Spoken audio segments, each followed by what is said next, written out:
அன்பர்களே, நண்பர்களே, உங்கள் பாலுவின் இனிய காலை வணக்கம். இன்று 30/7/2024, அதாவது ஆடி மாதம் 14ஆம் தேதி, செவ்வாய்க்கிழமை. தசமி திதி சாயங்காலம் 4:45 வரை, அதற்கு மேல் ஏகாதசி திதி. கிருத்திகை நட்சத்திரம் 10:23, அதற்கு மேல் ரோகிணி நட்சத்திரம். இன்று ராகு காலம் சாயங்காலம் 3லேருந்து 4:30 வரை. அதே மாதிரி யமகண்டம் காலையில் 9லேருந்து 10:30 வரை. நல்ல நேரம் காலையில் 7:45 to 8:45, சாயங்காலம் 4:45 to 5:45. இன்றைக்கி சந்திராஷ்டமம் துலா ராசிக்காரங்களுக்கு உடையது. அதே மாதிரி அணிய வேண்டிய உடையின் நிறம் சிவப்பு. தவிர்க்க வேண்டியது பழுப்பு கலரு அல்லது டார்க் அண்ட் ஷேடோ, அந்த டபுள் கலர் வருது இல்லையா, அந்த மாதிரி கலர்களை தவிர்க்க வேண்டும். அதே மாதிரி சாப்பிட்றது இன்றைக்கி கோதுமையில் தயார் பண்ணது சப்பாத்தி, பூரி, கோதுமை ரவை உப்புமா, அந்த மாதிரி ஐட்டங்களை காலையில் டிஃபனாக எடுத்துக்கொள்ளலாம். நம்ம இப்போ எந்தெந்த கிரகம் இந்தந்த வீட்டில் நின்னா என்ன பலன்கள்ங்கிறத ஒரு அவுட்லைன் லைட்டாக பார்த்துக்கிட்டு வரோம் இல்லையா. சந்திரனை பற்றி சில அமைப்புகள் பார்க்கலாம். இப்போ சந்திரன் 3ஆம் வீட்டில் 5ஆம் வீட்டில் இருந்தால் அதனோட பலன்கள் எப்படி இருக்கும்? இப்போ உதாரணத்துக்கு 5ஆம் இடத்துல சந்திரன் இருந்தால் ரொம்ப புத்திசாலியாக இருப்பார். அழகான மனைவி உள்ளவன், அவரோட ஒய்ஃப் ரொம்ப அழகாக இருப்பாங்க. அதே மாதிரி பெண் குழந்தைகள் இப்போ 2 இருந்துன்னா 2 பெண்ணாக தான் இருக்கும். 3 குழந்தை இருந்துன்னா 3ல் 2 பெண்ணாக இருக்கும். அதிகமான பெண் குழந்தைகளே உடையவர்.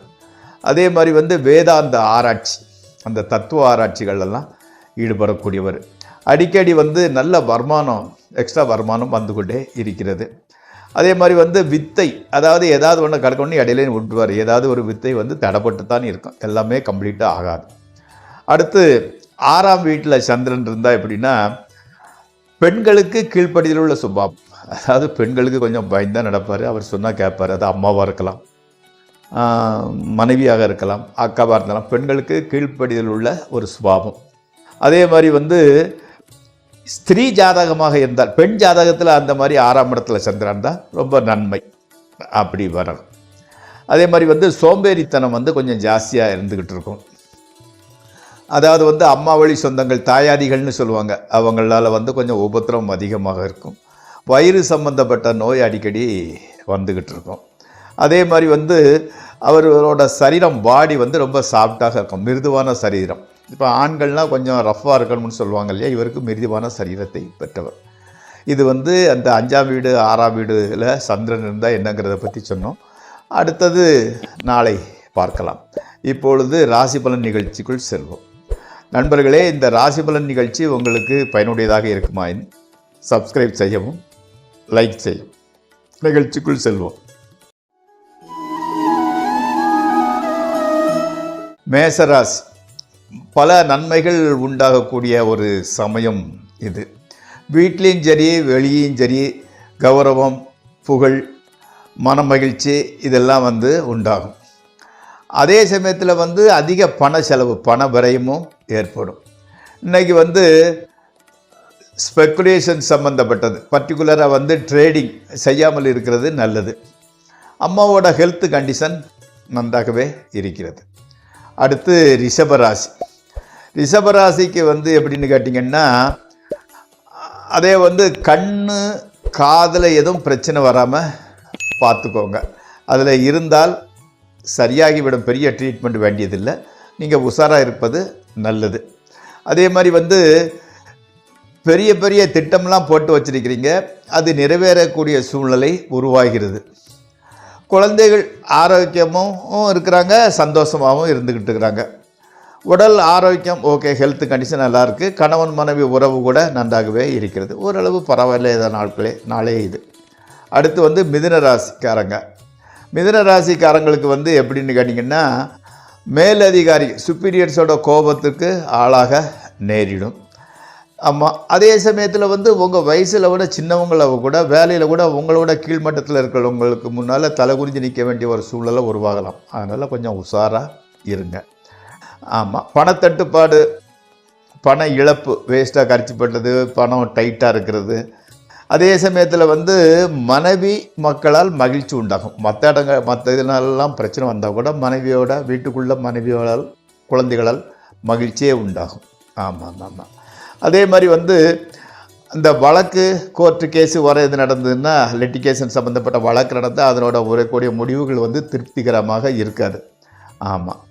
அதே மாதிரி வந்து எப்படின்னு கேட்டிங்கன்னா, நீங்கள் யாருக்காவது லெட்ரு போட்டிங்கன்னா வரக்கூடிய பதில் லெட்டர் வந்து திருப்திகரமாக இருக்காது, ஏமாற்றமளிப்பதாகவே இருக்கும். அடுத்து கடகராசி. அதிகமான பணவரவு நல்லா இருக்குது, நண்பர்களால் உதவி கிடைக்குது, கணவன் மனைவி உறவுகள் கூட மகிழ்ச்சிகரமாக இருக்கின்றது. அதே மாதிரி வந்து பிரயாணங்கள்னால நல்ல பலன்கள் கிடைக்குது. ஆமாம், ஸ்பெக்குலேஷனில் கூட நல்ல லாபம் உண்டாகும். ஓரளவு மகிழ்ச்சிகரமான நாளே இது. அடுத்து சிம்மராசி. சிம்மராசிக்காரங்களுக்கு வந்து பெற்றோர்களின் ஆதரவு கிடைக்கிறது. அதே மாதிரி வந்து மனைவி மக்களால் மகிழ்ச்சி, பணவரவு வந்து தேவையான அளவு இருந்துக்கிட்டு இருக்குது. அதே மாதிரி வந்து உறவினர்கள், அதாவது சுற்றத்தினர், ஃப்ரெண்ட்ஸுகள்னால எதிர்பாராத உதவி கிடைக்கிறது. மகிழ்ச்சியாக பொழுதை போக்கிட்டு இருக்கிறீங்க. ஆமாம், ட்ரேடிங் பண்ணுறவங்களுக்கு ஓரளவு லாபம். அடுத்து கன்னியா ராசி. அதே மாதிரி வந்து விரோதிகள்னால சில பல பிரச்சனைகள் உருவாகிறது. ட்ரேடிங் வந்து ரொம்ப ஃபோர்ஸாக செய்யாதங்க, அதனால் அதிகபட்சமாக நஷ்டம் வரவே வாய்ப்பு இருக்கிறது. வயிறு சம்பந்தப்பட்ட பிரச்சனைகள் உருவாகும். ஆமாம், உத்தியோகம் அல்லது தொழிலில் வந்து இடமாற்றம் உண்டாகும். அதனால் பிறகு அந்த இடமாற்றத்துக்கு பிறகு பெரிய அளவில் முன்னேற்றம் காத்திருக்கிறது. அடுத்து துளாராசி. இன்றைக்கி வந்து சந்திராஷ்டம தினம், அதனால் வந்து நீண்ட தூரம் பிரயாணம் பண்ணுறது, முக்கியமான விஐபிகளை சந்திக்கிறது, அதே மாதிரி முக்கியமான முடிவுகள் எடுக்கிறது, புதுசாக யார்கிட்டையும் பேச ஆரம்பிக்கிறது, இதெல்லாம் மேக்சிமம் வந்து அவாய்ட் பண்ணுங்க. அதே சமயத்தில் வந்து அந்த மனைவி மக்களிடத்தில் வந்து சண்டை சச்சரவு ஏற்படுறதுக்குண்டான பீரியட் இது. அதே மாதிரி ரிலேஷன்கிட்ட கூட கெட்ட பேர், அவன் சிடுமூஞ்சி, அவன் வந்து எதோ நீங்கள் உங்களோட நடத்தையை வச்சு அவங்க வந்து புறம் பேசுகிற ஒரு சூழ்நிலை உருவாகிறது. உடல்நிலையில் ஜாக்கிரதையாக இருந்துக்கோங்க. அது இப்போ வந்து புறம் பேசுகிறது வந்து அவங்க பேசிட்டு போகிறாங்க, leave it, just ignore it. உடல்நிலையை ஜாக்கிரதையாக கவனித்து கொள்ளவும். அடுத்து விருச்சிக ராசி. விருச்சிக ராசிக்காரங்களுக்கு வந்து பொருள் சேர்க்கையை உண்டாகிறது, மனைவியினால் மகிழ்ச்சி உண்டாகிறது, பெரியோர் பாராட்டையும் அவங்களோட நன்மதிப்பையும் பெறக்கூடிய வாய்ப்பு உருவாகிறது. ஸ்பெக்குலேஷன், அதாவது ட்ரேடிங்கில் வந்து ஓரளவு நல்ல லாபம் கிடைக்கிறது. வழக்கு விவகாரங்களில் நல்ல முடிவை எட்ட வாய்ப்பு இருக்கிறது. அடுத்து வந்து தனுசு. சிறு சிறு தொல்லைகள் ஏற்பட்டாலும் பொருளாதாரத்துறையில் முன்னேற்றம் தான்.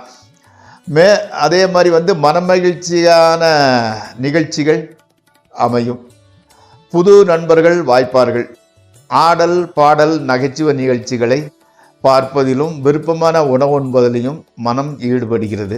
அதனால் பொழுது வந்து இன்பமாய் கழிகிறது. அடுத்து மகர ராசி.